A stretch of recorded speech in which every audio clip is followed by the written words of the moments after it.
বড়সড় পদক্ষেপ নিল নির্বাচন কমিশন। ডিজি পীযূষ পান্ডেকে সরানো হয়েছে। কমিশনের তরফ থেকে এই সিদ্ধান্ত নেওয়া হয়েছে এবং এডিজি আইন শৃঙ্খলাকেও সরানো হয়েছে। পুলিশ কমিশনার, কলকাতার কমিশনার সুপ্রতিম সরকারকে সরানো হয়েছে। আর এই মুহূর্তে আমাদের সঙ্গে রয়েছেন তৃণমূল নেতা জয়প্রকাশ মজুমদার। জয়প্রকাশ বাবু, ভোটের মুখে বড়সড় পদক্ষেপ নির্বাচন কমিশনের তরফ থেকে, একের পর এক রদবদল, মুখ্য সচিব স্বরাষ্ট্র সচিবের পর ফের বড় পদক্ষেপ, কিভাবে দেখছেন? আমি দেখছি এইটাই, যে এটা আশঙ্কা যেটা ছিল সেটা প্রমাণিত হলো, যে আশঙ্কা আমাদের যেটা ভাবছিলাম সেটাই। কারণ নির্বাচন কমিশন বিজেপির এজেন্ডা ফলপ্রসূ করতে গিয়ে এখানকার এসআইআর সাংঘাতিকভাবে মানুষ বিরোধী এসআইআর করতে গিয়েছিল। নাম কেটে দেবো, বিজেপি যাকে নাম কাটতে বলবে তাকে, এইসব ঘটনা। এবার পশ্চিমবঙ্গ তো প্রতিবাদ করেছে, পশ্চিমবঙ্গের সরকার প্রতিবাদ করে সুপ্রিম কোর্টে গেছে এবং সুপ্রিম কোর্ট একের পর এক এই নির্বাচন কমিশন জ্ঞানেশ কুমারকে সেন্সার করেছে। বলা যায় বাংলা ভাষায় বললে সপাটে থাপ্পড় মেরেছে একের পর এক সুপ্রিম কোর্ট। সেই অপমানের জ্বালা কি এই নির্বাচন কমিশন ভুলতে পারে? জ্ঞানেশ কুমার কি ভুলতে পারেন?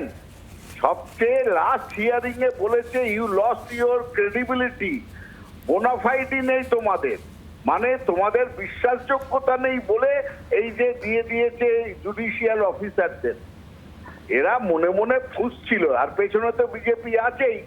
সুতরাং প্রতিহিংসার আগুনে তারা তাদের মাথা খারাপ হয়ে গেছে, সবকিছু বদলে দেবে।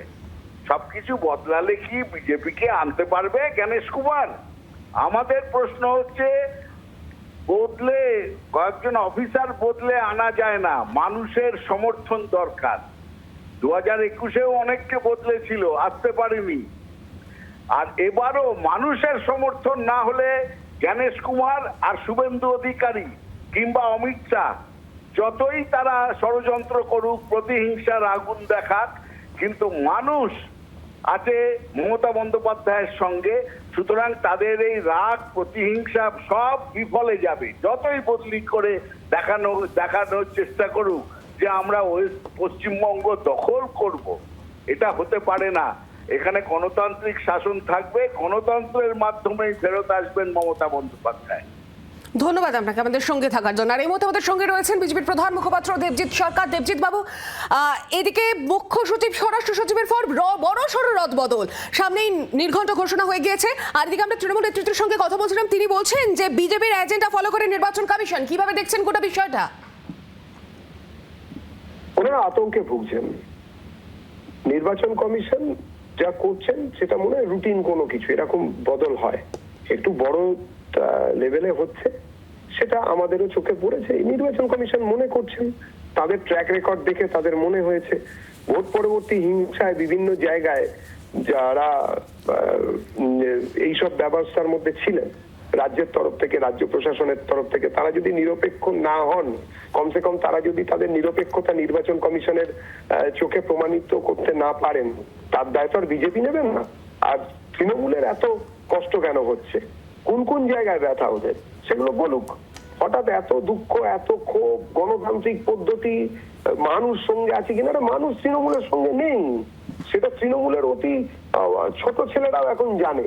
মানুষ আর তৃণমূলের সঙ্গে নেই, মানুষ তৃণমূলকে ভরসা করছে না, বিশ্বাস করছে না। মানুষ একমাত্র বিরোধী বিকল্প হিসেবে বিজেপিকে মেনে নিয়েছে, মনে নিয়েছে, এবং বিজেপিকে এবারে তারা সরকারে আনছেই। বিজেপি এসে গেছে, শুধুমাত্র সময়ের অপেক্ষা। সাংবিধানিকভাবে একটা স্বীকৃতির তো দরকার হয়, ভোট হলেই সেটা দেখা যাবে। এখন আর এসব বলে কি হবে, এসব পরাজিতের আর্তনাদ। ধন্যবাদ আপনাকে আমাদের সঙ্গে থাকার জন্য।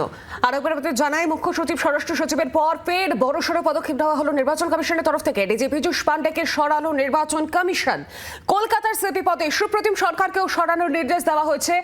অজয় কুমার নন্দ কলকাতার নতুন সিপি হচ্ছেন। একদিকে মুখ্য সচিব, স্বরাষ্ট্র সচিব এবং এর পাশাপাশি রাজ্য পুলিশের DG Piyush Pandey, police commissioner Supratim Sarkar, তাকেও সরানোর নির্দেশ দেওয়া হয়েছে। আর এই মুহূর্তে আমাদের সঙ্গে রয়েছে সিপিএম নেতা শতরূপ ঘোষ। শতরূপ বাবু, একের পর এক রদবদল, বড়সড় রদবদল, নজিরবিহীন ঘটনা বলা যায়। মুখ্য সচিব স্বরাষ্ট্র সচিবের পর ফের বড়সড় পদক্ষেপ, কিভাবে দেখছেন ভোটমুখী বঙ্গে এই ধরনের সিদ্ধান্ত? দেখুন, নতুন করে যে বিরাটভাবে দেখছি এমন নয়, কেননা এই ধরনের কিছু রদবদল এর আগের ভোটগুলোতেও ইলেকশন কমিশন করেছিল এবং সত্যি পশ্চিমবাংলার কি পোস্টে আছে যে অ্যাডমিনিস্ট্রেটিভ অফিসাররা বা পুলিশ আধিকারিকরা, তারা যে একেবারে তৃণমূল কংগ্রেস দ্বারা পরিচালিত নিয়ন্ত্রিত, এই নিয়ে কোনো সন্দেহ নেই। এই সাম্প্রতিকতম উদাহরণ হচ্ছে রাজীব কুমার, গা থেকে পুলিশের উড্ডিটা এক হাতে খুললো, আর এক হাতে তৃণমূলের পতাকা তুলে নিল। সুতরাং কিছু রদবদল হওয়ারই ছিল, হয়েছে, তাতে আমাদের বলার কিছু নেই। কিন্তু এই রদবদলগুলো ফলেও যে পশ্চিমবাংলায় খুব ফেয়ার ইলেকশন হয় গত কয়েকবার আমরা দেখেছি, এমন ব্যাপারটা নয়। সুতরাং এইগুলোর থেকে অনেক বেশি যেটা প্রয়োজন সেটা হচ্ছে ইলেকশন কমিশনের নজরদারি, যাতে তৃণমূলের নেতারা এলাকায় এলাকায় টাকা ছড়াতে না পারে, যেন বেআইনিভাবে বস্তি এলাকায় গিয়ে মদের বোতল থেকে শুরু করে দামি জিনিসপত্র বিতরণ করে ভোট করানো, লোকাল থানার এসআই গুলোকে, কনস্টেবল গুলোকে দিয়ে তৃণমূলের হয়ে কাজ করানো, বিরোধী দলের কর্মীদেরকে থ্রেট দেওয়ানো, এই কাজগুলো যেন করতে না পারে। এই ঘটনা ঘটছে পশ্চিমবাংলাতে এখনো। ইলেকশন কমিশন গতকাল ভোট ডিক্লেয়ার পরেও এই ঘটনা ঘটছে, যে থানার আইসিরা ফোন করে করে বহু অন্য বিরোধী দলের কর্মীদেরকে বলছেন যে জেলে ঢুকবি নাকি বসে যাবি, হয় বাড়িতে বসে থাক, নাহলে জেলে ঢোকাবো। সুতরাং এই ব্যাপারে নজরদারিগুলো, অনেক কালো টাকা, বেআইনি মদ থেকে শুরু করে এই পুলিশ থানার কনস্টেবল আইসিদের এই হুমকি দেওয়া তৃণমূলের হয়ে, এইগুলোকে নিয়ন্ত্রণ করা অনেক বেশি জরুরি বলে আমরা মনে করি। যদি ইলেকশন কমিশন করে তো ভালো কথা, না হলেও আমরা ওদের অপেক্ষায় বসে নেই, আমরা আমাদের মতো করে আমাদের কর্মী বাহিনীর জোরে ভোট করার প্রস্তুতি নিচ্ছি। ধন্যবাদ আপনাকে আমাদের সঙ্গে থাকার জন্য। বাংলার আওয়াজ, বাঙালির আবেগ, জি 24 ঘন্টা।